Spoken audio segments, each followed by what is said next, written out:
Railway group D का जो online form आपका इस समय अप्लाई हो रहा है, जो कि फ्रेंड्स 23 जनवरी 2025 से फॉर्म आपके स्टार्ट हो चुके हैं और 22 फरवरी तक आपको इसमें जो आवेदन है वो करना है। अब यहाँ पर फ्रेंड्स जो कैंडिडेट है वो कुछ गलतियां यहाँ पर कर रहे हैं जो कि कास्ट सर्टिफिकेट में है। साथ में फ्रेंड्स उनके फोटोग्राफ एंड सिग्नेचर से रिलेटेड भी वो गलती यहाँ पर कर रहे हैं, तो उनका जो फॉर्म है वो फ्रेंड्स रिजेक्ट होने के चांसेस ज्यादा है। अगर आपने प्रीवियस वैकेंसी देखी होगी, जैसे एएलपी की वैकेंसी थी आपकी, या फ्रेंड्स आपके यहाँ पर जितने भी सीएन है 04, 05, 06, 07, इनमें फ्रेंड्स यहाँ पर जो भी फॉर्म रिजेक्ट आपके हुए हैं, या तो वो फोटोग्राफ सिग्नेचर की वजह से हुए हैं क्योंकि वो ब्लर थे, या वो क्लियर नहीं थे, या स्पेसिफिकेशन के अकॉर्डिंग नहीं थे, या फ्रेंड्स आपके जो अदर क्राइटेरिया है अगर आपने उनमें भी कोई गलती की है तो आपके फॉर्म रिजेक्ट हो जाते हैं। तो अगर अपने फॉर्म को आपको रिजेक्ट नहीं करना है तो फ्रेंड्स आपको जो फॉर्म है वो बिल्कुल सही ढंग से अप्लाई करना होगा। और मान लीजिए आपने अप्लाई कर दिया है और कोई गलती कर दी है तो आप करेक्शन कर सकते हैं 25 फरवरी से 6 मार्च 2025 तक। अब यहाँ पर हम बात करेंगे कैसे आपको यहाँ पर आवेदन करना है, और इसमें फ्रेंड जो वैकेंसीज है इसमें 18 से 36 साल के जो कैंडिडेट है वो अप्लाई कर सकते हैं। बाकी अदर कैंडिडेट को, जो रिजर्व कैंडिडेट है, उनको अपर एज में जो छूट है वो आपकी मिल जाएगी। 1 जनवरी 2025 को ये जो क्राइटेरिया है वो आपका यहाँ पर काउंट किया जाएगा। तो ये फ्रेंड्स आपको जानकारी देखने को मिल जाती है इसकी नोटिफिकेशन में। इसके अलावा फ्रेंड्स यहाँ पर ध्यान रखिएगा, जो भी आपका कास्ट सर्टिफिकेट है जो क्लोजिंग डेट है उससे पहले का आपका बना होना चाहिए। ईडब्ल्यूएस सर्टिफिकेट फाइनेंशियल ईयर 2023-24 का आप यहाँ पर अपलोड करेंगे।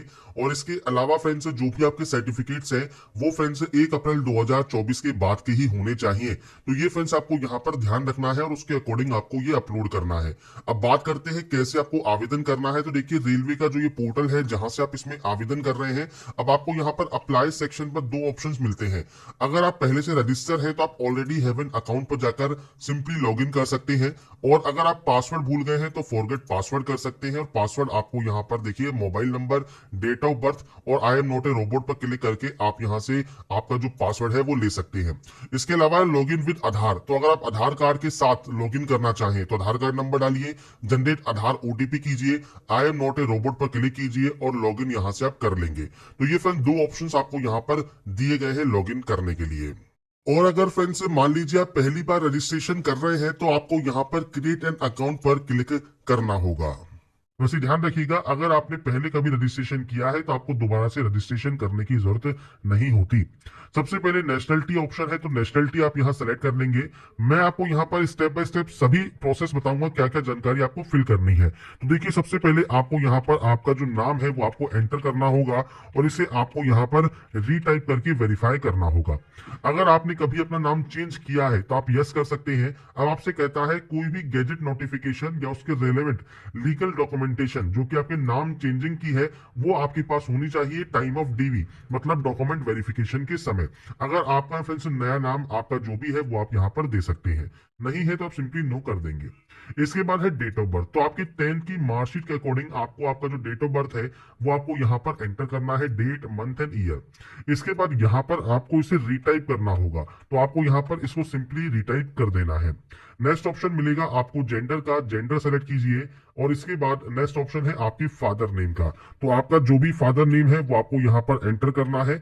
मैं यहाँ पर डाटा जो है वो सिर्फ सैंपल के तौर पर शो कर रहा हूँ, आपका एक्चुअल डाटा आपको यहाँ पर देना है। इसके बाद मदर नेम आप यहाँ पर एंटर करेंगे, और इसके बाद फ्रेंड्स यहाँ पर आपको जानकारी जो प्रोवाइड करनी है वो प्रोवाइड करनी है आपके कॉन्टैक्ट डिटेल्स की। तो फ्रेंड्स यहाँ पर देखिए 2 ऑप्शन है, मेल आईडी और मोबाइल नंबर का। आपके पास जो भी active and valid mail ID है और मोबाइल नंबर है वो आप यहाँ पर एंटर कीजिए।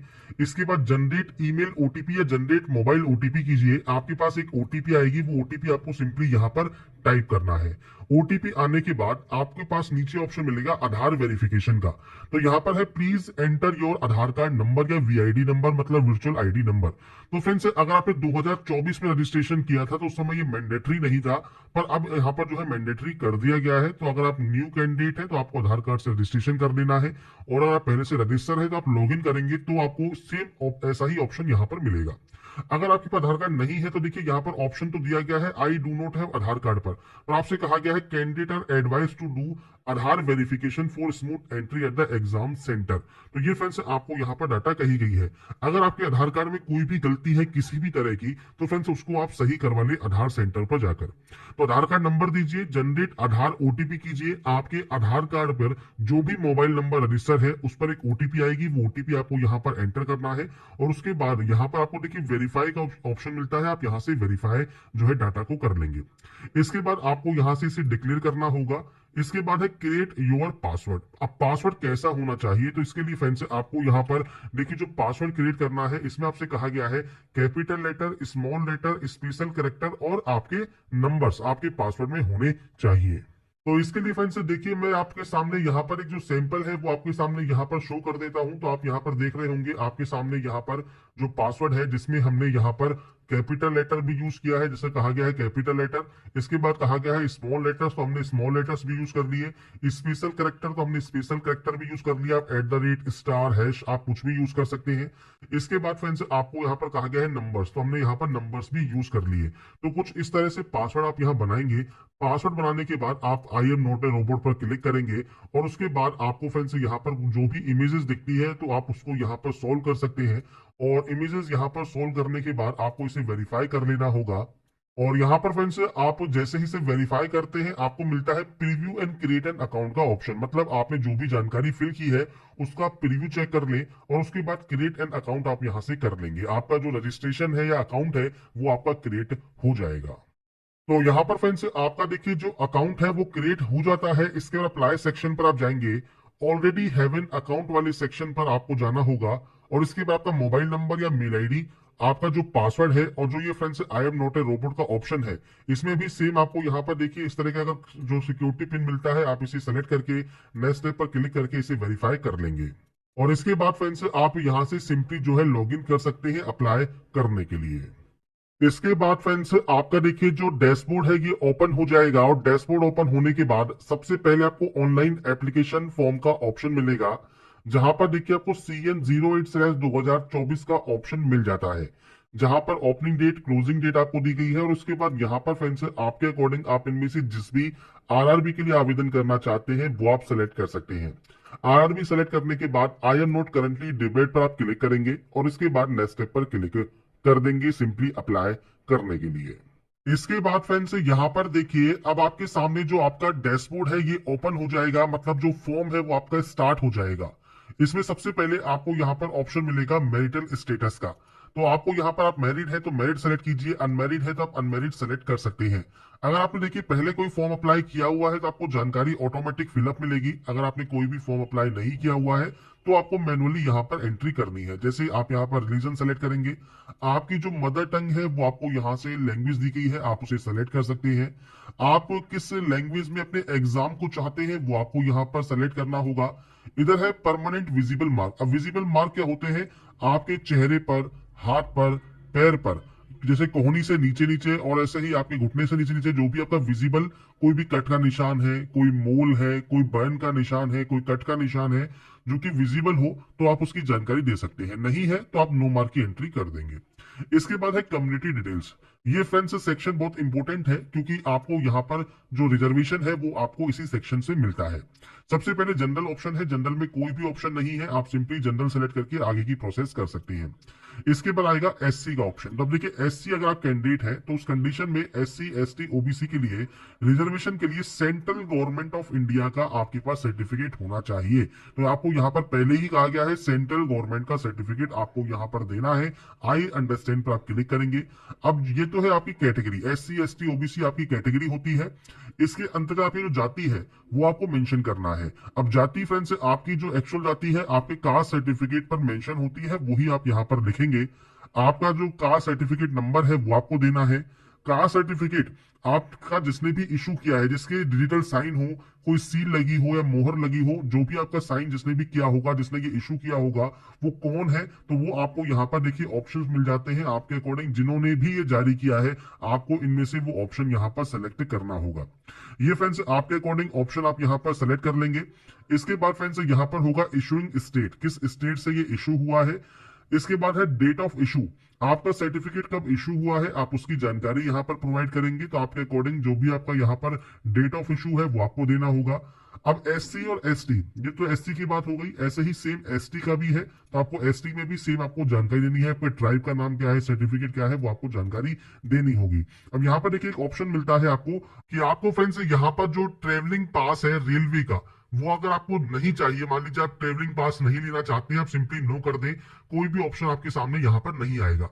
पर अगर आपको ट्रेवलिंग पास चाहिए तो आपको यहाँ पर यस करते हैं, तो उसके बाद आपको यहाँ पर सबसे पहले देना है रेलवे स्टेशन। आपके पास सबसे पास जो भी रेलवे स्टेशन है उसका नाम आप देंगे। जैसे मान लीजिए हमारा जो सेंटर मान लीजिए लगता है कि हम यहाँ पर जैसे मैं यहाँ पर आपको लिख रहा हूँ हमारे तहसील का नाम, तो हमारा जो भी सेंटर लगता है रेलवे स्टेशन का, जो भी रेलवे स्टेशन सबसे पास में है उसकी जगह का नाम आपको देना है। यहां से ही आपकी टिकट आपको यहां पर मिलेगी, जहां पर भी आपका सेंटर आएगा तो वही आपको यहां पर देना है। इसके बाद यहां पर देखिए कहा गया है upload your valid caste certificate. तो आपका जो कास्ट सर्टिफिकेट है सेंट्रल गवर्नमेंट का, वो आपको पीडीएफ फॉर्मेट में अपलोड करना है, ओनली इन पीडीएफ। तो आपको फ्रेंड्स डॉक्यूमेंट को 500 KB के अंतर्गत आपको यहाँ पर जो है आपको यहाँ पर अपलोड करना होगा। ये बात हो गई आपकी एससी की और एसटी की। तो एसटी में भी आपको यहाँ पर जो है सर्टिफिकेट अपलोड करना आपको जरूरी रहता है। तो यहाँ पर फ्रेंड्स अपने सर्टिफिकेट्स को आप अपलोड कर सकते हैं, मतलब कास्ट सर्टिफिकेट को। इसके बाद बात आती है ओबीसी की। अब ओबीसी में भी फ्रेंड्स आपको यहाँ पर पूछता है आप नॉन क्रीमिलियर से बिलोंग करते हैं। अगर आप एनसीएल से बिलोंग करते हैं तो ही आप यस करेंगे, नहीं तो आप नो करते हैं तो आपसे कहता है कि आप जनरल से ही फॉर्म को अप्लाई कर दे, क्योंकि आपको कोई भी रिजर्वेशन किसी भी तरह का नहीं मिलेगा। तो आपके पास एनसीएल का सर्टिफिकेट होना ही चाहिए। अब आपसे देखिए ओबीसी एनसीएल में क्या कहा गया है कि आपके पास जो फ्रेंड्स सर्टिफिकेट है प्रिस्क्राइब्ड फॉर्मेट में closing date of submission of application form से पहले का आपके पास होना चाहिए, और आपके पास सेल्फ डिक्लेरेशन भी आपके पास यहाँ पर होना चाहिए कि आप क्रीमी लेयर से बिलोंग नहीं करते हैं। तो ये फ्रेंड्स आपको यहाँ पर जानकारी देनी है। कास्ट का नाम, आपका community certificate number, community certificate issue किसने किया है, और डेट ऑफ इशू आपको देना होगा। जितने भी सर्टिफिकेट्स फ्रेंड्स आते हैं, जो भी आपका सर्टिफिकेट है, उनकी सब परफॉर्मा आपको फ्रेंड्स आरआरबी अप्लाई जहां से आपने लॉगिन किया है उसके होम पेज पर या डैशबोर्ड पर ही आपको देखने को मिल जाते हैं। वहां से आप चेक कर सकते हैं, सभी फॉर्मेट आपको इसके ऑफिशियल डैशबोर्ड पर ही मिल जाएंगे। या आप नोटिफिकेशन को भी देखेंगे तो उसमें सबसे लास्ट में आपको फ्रेंड्स वैकेंसीज के पहले आपको यही जानकारी दी गई है। तो यहाँ पर आपके अकॉर्डिंग आप अपनी कम्युनिटी सेलेक्ट कर लेंगे। अब बात करें ईडब्ल्यूएस की, तो ईडब्ल्यूएस में भी फ्रेंड्स आपसे कहा गया है अगर आप बेनिफिट यहाँ पर लेना चाहते हैं तो आपके पास प्रिस्क्राइब्ड फॉर्मेट में आपके पास जो सर्टिफिकेट है वो आपका होना जरूरी है। बस ध्यान रखिएगा ईडब्ल्यूएस अलग चीज होती है और ईबीसी अलग चीज होती है, तो ये चीज आपको बस यहाँ पर ध्यान रखना है। आप ईडब्ल्यूएस से आते हैं या ईबीसी से आते हैं, तो आपका जो ईडब्ल्यूएस सर्टिफिकेट है वो भी आपको यहाँ पर सर्टिफिकेट नंबर, किसने इशू किया है, डेट ऑफ इशू आपको देना होगा। लेटेस्ट सेशन का आपके पास जो है वो आपके पास सर्टिफिकेट होना चाहिए। तो आपके अकॉर्डिंग आपका सर्टिफिकेट आप दे देंगे। इसके बाद है आपका पोस्टल एड्रेस। दो तरह से एड्रेस है, प्रेजेंट और आपका परमानेंट। अब ये आपके अकॉर्डिंग आपको डाटा देनी है, आपका स्टेट कौन सा है, आपका डिस्ट्रिक्ट कौन सा है, आपका पूरा एड्रेस क्या है, आपका नियरेस्ट सिटी कौन सी है या मेजर टाउन कौन सा है, पिन कोड क्या है, ये आपको देना होगा। प्रेजेंट परमानेंट एड्रेस सेम है तो आप सेम पर क्लिक करें, अलग अलग है तो आप अलग अलग एंट्री कर सकते हैं, और उसके बाद यहां से डाटा को सेव एंड नेक्स्ट कर सकते हैं। इसके बाद फ्रेंड्स आपकी जैसे ही डाटा यहाँ पर सेव हो जाएगी, इसके बाद फ्रेंड्स यहाँ पर जो नेक्स्ट ऑप्शन आएगा वो सबसे पहले आएगा एक्स सर्विसमैन का। तो यहाँ पर फ्रेंड्स देखिए जो एक्स सर्विसमैन कैंडिडेट है वो यहाँ पर यस करेंगे। डिफेंस सर्विस आपकी कौन सी रही है, आपकी रैंक का नाम क्या है, डेट ऑफ ज्वाइनिंग को क्या है आपकी। इसके अलावा अगर आप स्टिल वर्किंग है तो आप यस करेंगे, नहीं है तो आप नो करेंगे, और डेट ऑफ डिस्चार्ज आपको देना होगा। रीजन क्या है डिस्चार्ज का वो आपको जानकारी प्रोवाइड करनी है, आपके डिस्चार्ज सर्टिफिकेट नंबर। अगर आपने री एम्प्लॉयमेंट लिया है एज ए एक्स सर्विसमैन तो आप यस कर सकते हैं, नहीं लिया है तो आप यहाँ पर नो करेंगे। अगर आप एक्स सर्विसमैन नहीं है तो सिंपली नो कर दीजिए। पीएच कैटेगरी में अगर आप आते हैं तो यस कर सकते हैं। डिसेबिलिटी कैटेगरी इनमें से कौन सी है, सब कैटेगरी कौन सी है वो आपको देना होगा। जब आप इनमें से सेलेक्ट करेंगे तो ही आपको यहाँ पर ऑप्शन देखने को मिलेगा। इसके बाद परसेंटेज ऑफ डिसेबिलिटी क्या है, नेचर ऑफ डिसेबिलिटी परमानेंट है, टेम्परेरी है, पीएस सर्टिफिकेट नंबर क्या है। अगर आपके पास यूडीआईडी नंबर अवेलेबल है तो आप दे सकते हैं। पीएस सर्टिफिकेट इशू कब हुआ है वो जानकारी आपको देनी होगी। नहीं है पीएच तो आप सिंपली नो कर सकते हैं। ऐसे ही स्क्राइब्स के बारे में है, अगर आपको राइटिंग एबिलिटी अगर आपकी अफेक्टेड है, आप राइट नहीं कर सकते हैं, तो आपको फ्रेंड्स इस कंडीशन के लिए आपको स्क्राइब मिलता है। अगर फ्रेंड्स आपको स्क्राइब चाहिए, अगर आपका पीएच कैटेगरी में अगर आपका राइटिंग एंड अफेक्टेड है, तो आप यहाँ पर यस कर सकते हैं और उनकी जानकारी आप यहाँ पर प्रोवाइड कर सकते हैं। नहीं है तो आप सिंपली यहाँ पर नो कर देंगे। इसके बाद आता है ईबीसी सर्टिफिकेट होल्डर। अब ये क्या है, अगर आपका जो फ्रेंड्स एनुअल इनकम है फैमिली का, वो या तो 50,000 से कम है या आपके पास बीपीएल कार्ड है, तो ही फ्रेंड्स आप इस ऑप्शन को यस करेंगे। यहाँ पर ध्यान रखिएगा, आपको कोई भी रिजर्वेशन नहीं मिलता। आपको ईबीसी का जो बेनिफिट मिलता है वो मिलता है ओनली फीस में। तो आपको फीस में जो छूट है वो आपको मिल जाएगी, मतलब जो 250 फीस है वो आपको कम से कम पे करनी होगी। तो ये फ्रेंड्स आपको तभी बेनिफिट मिलता है अगर आप यहाँ पर यस करते हैं। फीस में आपको छूट चाहिए तो आप यस कर सकते हैं। आपका सर्टिफिकेट नंबर, इशुइंग अथॉरिटी कौन सी है, किसने ये जारी किया है, वो जानकारी आप देंगे और डेट ऑफ इशू आपको देना होगा। नहीं तो आप सिंपली यहाँ पर नो कर देंगे। इसके बाद फ्रेंड्स नेक्स्ट ऑप्शन है इंडियन रेलवे में अगर आप एम्प्लॉई हैं तो आप यहाँ पर यस कर सकते हैं। आपने फ्रेंड्स एनओसी के लिए जो आपका कंट्रोलिंग ऑफिसर है उसके पास अप्लाई कर दिया है, तो आप यहाँ पर यस करेंगे और एनओसी मैंडेटरी होता है at the time of dB. तो ये फ्रेंड्स डॉक्यूमेंट वेरिफिकेशन के समय जरूरी होता है। आपकी कौन सी कैटेगरी में आप सर्विंग करते हैं, प्लेस ऑफ वर्किंग क्या है और किस पीयू या जोन या यूनिट में आप वर्क करते हैं, वो आपको यहाँ पर सेलेक्ट करना होगा। नहीं है तो आप सिंपली नो कर देंगे।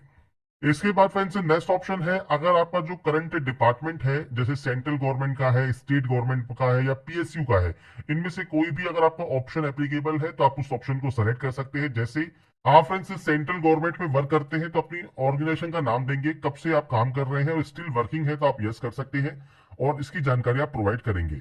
इसके बाद फ्रेंड्स नेक्स्ट ऑप्शन आएगा जो कि है friends detail of course completed act apprenticeship, मतलब सीसीएए का। इसकी ही जानकारी मैंने फ्रेंड्स आपको यहाँ पर शो की थी स्टार्टिंग में, रेलवे एक्ट अप्रेंटिसशिप। तो फ्रेंड्स अगर आपने ये किया हुआ है तो ही आपको ये जानकारी यहाँ पर फिल करनी है। इसके लिए आपको यहाँ पर यस करना होगा कि आपने रेलवे से एक्ट अप्रेंटिसशिप किया हुआ है। तो यहाँ पर फ्रेंड्स जब आप यस करते हैं तो सबसे पहले पूछता है नेम ऑफ द ट्रेड। तो यहाँ पर देखिए कोई भी ट्रेड से आपने अप्रेंटिसशिप किया हुआ है, आप यहाँ पर एनी डिसिप्लिन सेलेक्ट करेंगे। इसके बाद है ट्रेनिंग कब से आपकी स्टार्ट हुई है, ट्रेनिंग कब तक चली है, वो जानकारी आपको देनी है। आपका रिजल्ट अगर डिक्लेयर हो गया है तो आप यहाँ पर यस कर सकते हैं। और उसके बाद फ्रेंड्स आपका जो सर्टिफिकेट नंबर है और सर्टिफिकेट डेट है, मार्क्स ऑब्टेन है, फुल मार्क्स है, वो जानकारी आपको यहाँ पर देनी होती है एक्ट अप्रेंटिसशिप की।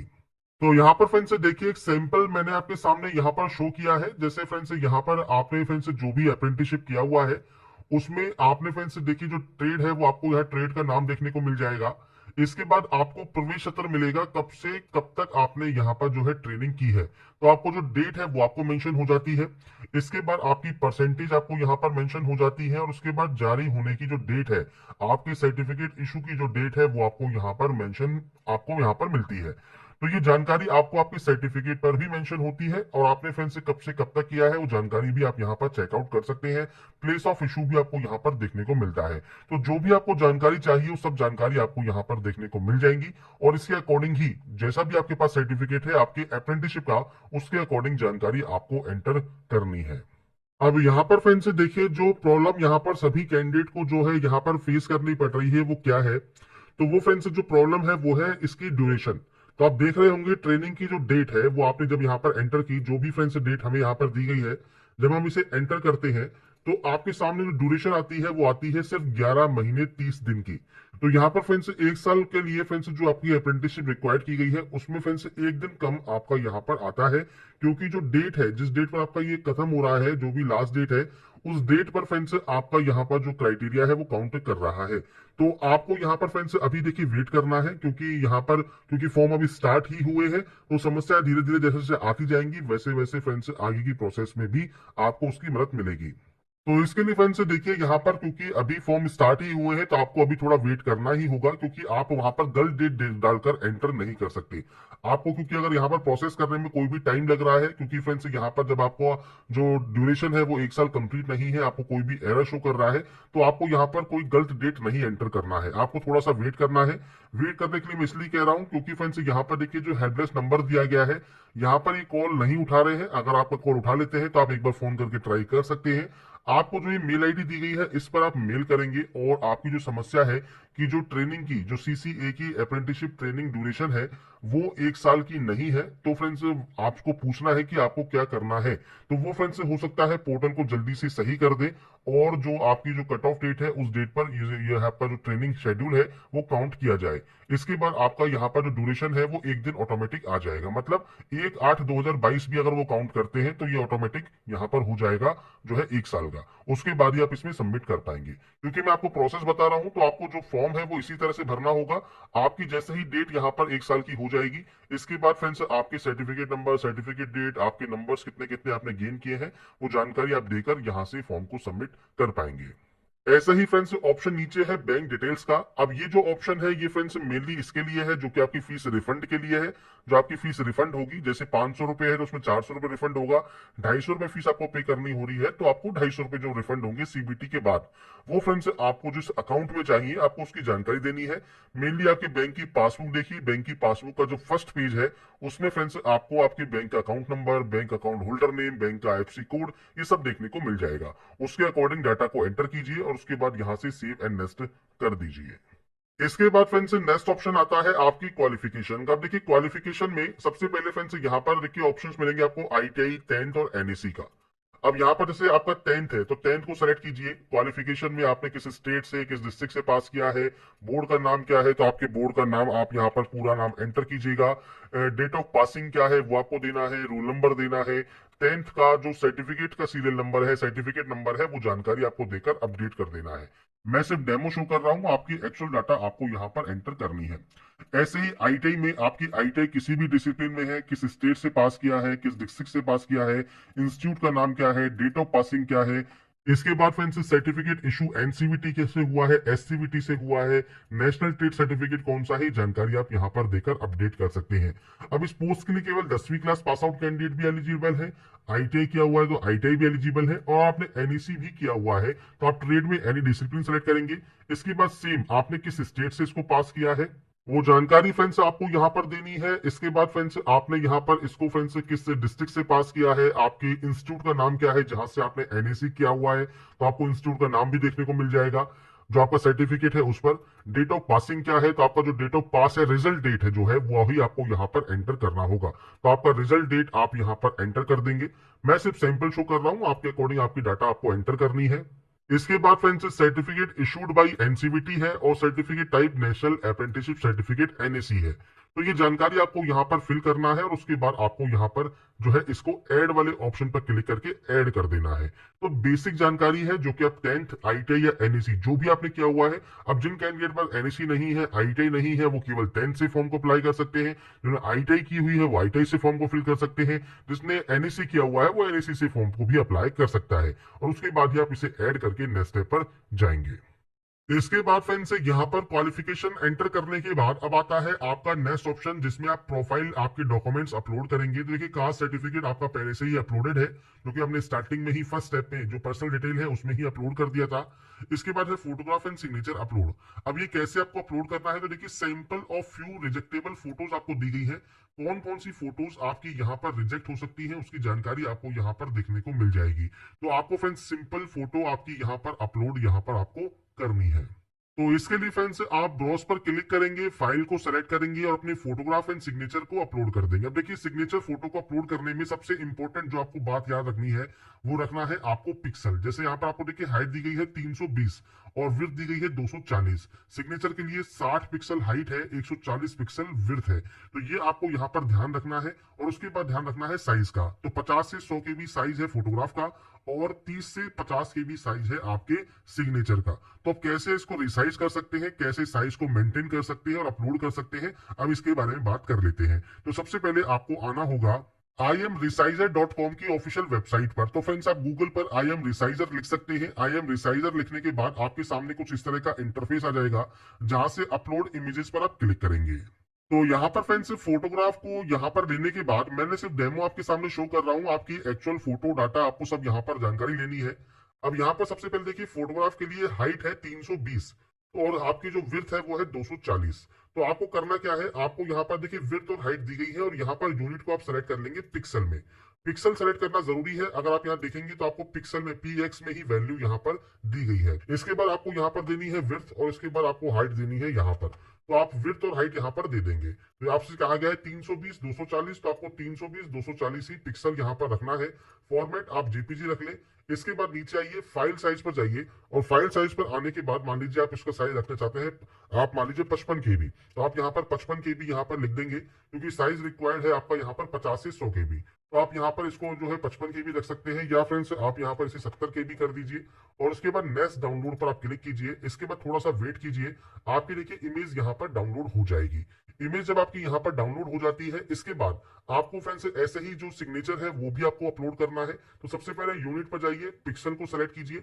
पिक्सल सेलेक्ट करने के बाद आपको विड्थ और हाइट देनी है। विड्थ और हाइट कितनी है आपकी फ्रेंड्स? हाइट है आपकी 60 की और विड्थ है 140। तो यहाँ पर फ्रेंड्स आपको विड्थ एंटर कर देना है और आपको उसके बाद आपकी जो हाइट है साइन की वो आपको यहाँ पर एंटर करना है, जेपीजी रखना है। और यहाँ पर भी आप साइज जो है वो रख सकते हैं, मान लीजिए 50 KB रख दिया और नेक्स्ट डाउनलोड पर क्लिक कर दिया, आपकी जो फाइल है वो डाउनलोड हो जाएगी। अब यहाँ पर आप ध्यान रखेंगे कि देखिए यहाँ पर जो फोटोग्राफ है उसका साइज तो ठीक है, पर सिग्नेचर का साइज कम हो गया, मतलब 4.6 KB में ही ये ओनली डाउनलोड हुआ। क्योंकि फ्रेंड जो साइज मांगा है, जो पिक्सल मांगा है, वो सिर्फ 140 और 60 पिक्सल ही यहाँ पर रिक्वायर्ड किया गया है। तो इस वैल्यू में जैसे ही आप कन्वर्ट करते हैं, फाइल का जो साइज है जो कि रिक्वायर्ड है 30 से 50 KB, वो फ्रेंड्स घटकर ओनली 4 या 5 KB ही हो जाता है।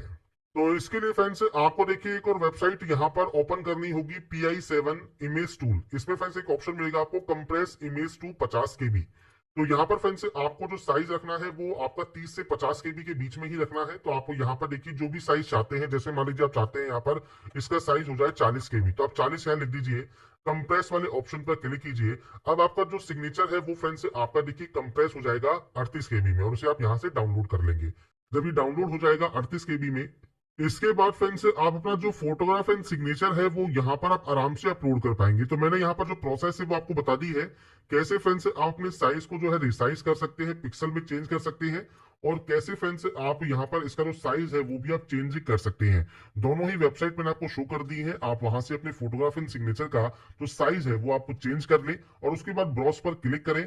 और इसके बाद फ्रेंड्स यहाँ पर देखिए अपलोड कर दे, तो आपको यहाँ पर आपका जो प्रीव्यू है वो आपको देखने को मिल जाएगा। ऐसे ही आपको आपका जो सिग्नेचर है वो अपलोड करना है। अभी मैंने आपका जो फाइल नेम है वो चेंज नहीं किया है। अपना फाइल नेम जो है वो चेंज जरूर कर लें, इसका नाम फोटोग्राफ और इसका नाम सिग्नेचर रख दें, और उसके बाद ही आप सेव एंड नेक्स्ट यहाँ से डाटा को करेंगे। इसके बाद फ्रेंड्स नेक्स्ट ऑप्शन जो आता है वो आता है आपके फ्रेंड्स एलिजिबल पोस्ट जोन या पीयू का, जिसमें आप अप्लाई करना चाहते हैं। तो यहाँ पर फ्रेंड्स आपको देखिए मिल जाते हैं ऑप्शंस। तो आप यहाँ पर पोस्ट देख रहे होंगे, आपके अकॉर्डिंग आप जिस भी पोस्ट को सबसे पहले प्रेफरेंस यहाँ पर देना चाहते हैं, आपको उस ऑप्शन पर टिक करना है प्लस वाले साइन पर, वो आप ऑप्शन आपका यहाँ पर आ जाएगा। ऐसे ही आप मान लीजिए किसी और पोस्ट को यहाँ पर प्रेफरेंस देना चाहते हैं, इसके बाद आप इस तरह से यहाँ पर फ्रेंड्स आपकी जो प्रेफरेंस है वो आप ऑटोमेटिक यहाँ पर दे सकते हैं। तो आपको फ्रेंड्स जितनी प्रेफरेंस देनी है, आप चाहे तो सभी में प्रेफरेंस दे सकते हैं। तो ये फ्रेंड्स एलिजिबल पोस्ट ऑटोमेटिक आती है, जो भी जानकारी आपने अभी तक फिल की है उसके अकॉर्डिंग। इसके बाद फ्रेंड्स आप नीचे आते हैं, यहाँ पर आई हैव एक्सरसाइज पर क्लिक करते हैं, आई हेयर बाय डिक्लेयर पर क्लिक करते हैं, प्लेस का नाम मेंशन करते हैं, मतलब अभी आप जहां से इस फॉर्म को अप्लाई कर रहे हैं उस जगह का नाम आप यहाँ पर एंटर करेंगे। और इसके बाद फ्रेंड्स आपको यहाँ पर जो ऑप्शन मिलता है वो मिलता है सेव का, आप इसे यहाँ से सेव करेंगे और पोस्ट प्रेफरेंस सेव होने के बाद प्रीव्यू एप्लीकेशन कर लेंगे। प्रीव्यू एप्लीकेशन करने के बाद फ्रेंड्स अगर आपको लगता है कोई भी गलती हो गई है किसी भी स्टेप में, तो फ्रेंड्स आपको देखिए एडिट का ऑप्शन यहाँ पर मिल जाएगा। अगर कोई भी गलती नहीं है, सभी ऑप्शंस बिल्कुल सही है, तो आप आई हैव रीचेक पर क्लिक करेंगे और उसके बाद दिए गए सबमिट वाले ऑप्शन पर क्लिक कर देंगे फॉर्म को सबमिट करने के लिए। जब आपका फॉर्म यहाँ पर सबमिट हो जाएगा, इसके बाद फ्रेंड्स नेक्स्ट ऑप्शन आएगा आपके पेमेंट का। तो फ्रेंड्स पेमेंट करने के लिए आपको फ्रेंड्स यहाँ पर देखिए ऑप्शन मिलता है पे विद SBI ई पे का। आपका जो अमाउंट है जो आपको पे करना है वो 250 रुपए है। अगर आप यहाँ पर जनरल OBC EWS कैंडिडेट है तो 500 रुपए आपको शो करेगा। आप पे विद SBI ई पे पर क्लिक करेंगे। इसके बाद फ्रेंड्स मल्टीपल ऑप्शंस हैं, आप चाहे तो कार्ड का यूज कर सकते हैं, अपने कार्ड डिटेल्स को फिल करके पे नाउ कर दीजिए। नेट बैंकिंग यूजर है SBI के या किसी अदर बैंक के, तो वो आप सेलेक्ट कर सकते हैं। यूपीआई से करना चाहे, मान लीजिए QR कोड स्कैन करना चाहे, तो आप QR पर क्लिक करके पे नाउ पर क्लिक करेंगे। और इसके बाद फ्रेंड्स आप इस QR कोड को स्कैन करके आपका फ्रेंड्स जो ऑनलाइन पेमेंट है इस फॉर्म को अप्लाई करने का वो आप कर सकते हैं। जैसे ही पेमेंट वेरीफाई होगा, आपका जो फॉर्म है वो फाइनली सबमिट हो जाएगा और आप अपना प्रिंट आउट सेव करके अपने पास रख पाएंगे। तो यहाँ पर फ्रेंड्स देखिए, जो भी इंपॉर्टेंट पॉइंट्स थे वो मैंने सब आपको यहाँ बता दिए हैं। Railway recruitment board RRB group D online form fill up 2025 आप कैसे कर सकते हैं, इसके स्टेप बाय स्टेप मैंने आपको सारी जानकारी प्रोवाइड कर दी है। कास्ट सर्टिफिकेट और आपका फ्रेंड्स यहाँ पर जो फोटोग्राफ एंड सिग्नेचर है वो बिल्कुल सही से अपलोड करें। कोई भी दिक्कत आपको नहीं होनी चाहिए, क्योंकि फ्रेंड्स आपका अगर फॉर्म रिजेक्ट होता है तो आपका जो चांस है अप्लाई करने का वो आपका चला जाएगा। तो इसलिए फ्रेंड्स यहाँ पर इस वैकेंसी के फॉर्म को अप्लाई आप यहाँ पर ध्यान से करेंगे। और अगर आपने मान लीजिए कोई गलती कर भी दी है तो फ्रेंड्स आप 25 फरवरी 2025 से जो मॉडिफिकेशन विंडो है वो ओपन करके आप उसमें एडिट भी कर पाएंगे। तो यहाँ पर जो भी जानकारी मैंने आपको प्रोवाइड की है रेलवे ग्रुप डी की, ये फ्रेंड्स आपको सारी जानकारी रेलवे की ऑफिशियल वेबसाइट पर जाकर या फ्रेंड्स वीडियो डिस्क्रिप्शन में jobrasta.com पर जाकर आप चेकआउट कर सकते हैं। अगर आपको हमारी अपडेट पसंद आई है, आप चाहते हैं ऐसे ही रेगुलर अपडेट्स आपको लगातार मिल सके, साथ में फ्रेंड्स जो भी वैकेंसी के जो भी अपडेट होंगे वो भी आपको लगातार मैं अपडेट कर रहा हूं jobrasta.com पर, वहां पर जाकर भी और अपने हमारे चैनल A24 नॉलेज को भी सब्सक्राइब करके आप सभी अपडेट्स को चेकआउट कर सकते हैं। तो फ्रेंड्स लास्ट में मैं आपसे फिर से कहूंगा, अगर आपने सब्सक्राइब नहीं किया है सब्सक्राइब करें,